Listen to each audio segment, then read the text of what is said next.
Puspusan na po ang investigasyon ng pulisya sa pagpatay sa 20 anyos na UST graduate na si Cyrich Magalang.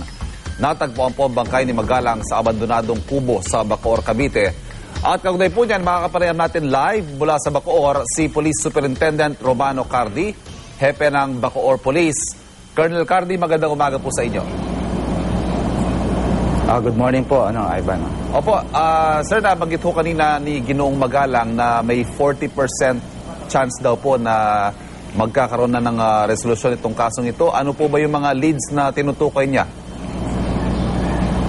Yes, maganda kasi yung mga development natin ngayon, kasi dahil siguro dun sa nakikipagtulungan sa atin sa ibang unit. Tapos yung mga nakuha nating lead kasi may mga informant tayong nakuha at may mga witness na rin tayo na imbita. So, maganda yung mga informasyon natin nakuha ngayon. Opo. Sir, without necessarily giving anything away, what can you tell us about these leads? So, yung witness kasi nagsabi na nakita niya yung victim mismo sumakay doon sa isang tricycle. So, yun yung isa pinakamagandang lead natin na nakuha.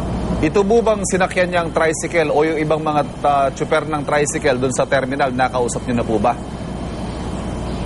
Yes, so minute na natin lahat ng mga tricycle driver doon sa area. Tapos binigay ko nga yung aking personal contact number. Plus sinabi ko rin yung yung tulong nga na binibigay ng local government ng Bacoor na magbibigay sila ng 50,000 rewards. Okay. So, nai-anunsyo na po yan. May 50,000 pisong reward na inaalok ang lokal na pamahalaan ng Bacoor para po sa ikadarakit ng suspect. Opo, tama po yun. Sir, ano po yung lumalabas na motibo? Kasi ho, parang unthinkable para sa isang tao na saksakin ang isang, lalo na babae, ng 49 na beses at pukpukin pa ng hollow block yata, sa ulo. Ang tinitingnan po natin motibo doon is, una, yung robbery hold-up. Gusto nilang hold-upin itong biktima natin. Kaya lang, ang sabi nga ng magulang is, medyo malakas ang loob kasi nitong victim. So, kaya lumaban siguro siya at napilitang saktan siya ng mga suspect natin. Pero yung rape ho, na-rule out na ho yan bilang motibo?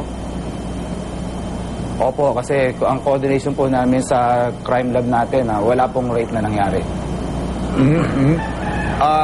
Sige sir, ito hong mga krimen na ganito, pag napapanood ho siguro ng mga kababayan natin, nakakagalit ho. Ano ho ang assurance kaya na maibibigay natin sa ating mga kababayan that the police is on top of this at gagawin po natin ang lahat para mapanagot yung mga nasa likod nito?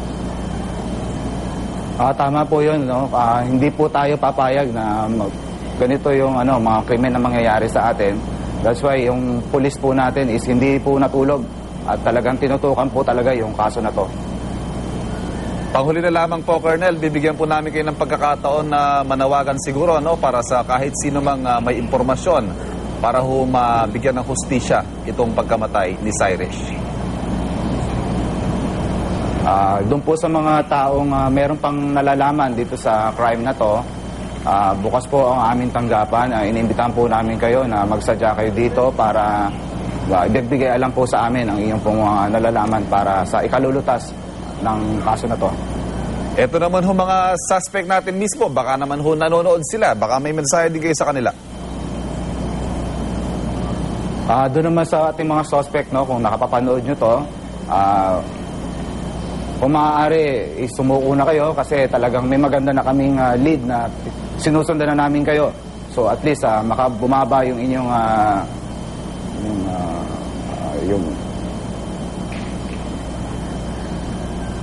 Okay, maraming salamat po sa inyo. Yung ibeleban Opo, Colonel Romano Cardino, hepe ng Bacoor PNP, maraming salamat po sa inyo. At good luck po sa pagtugis sa mga suspect ng karumal-dumal na krimen na yan.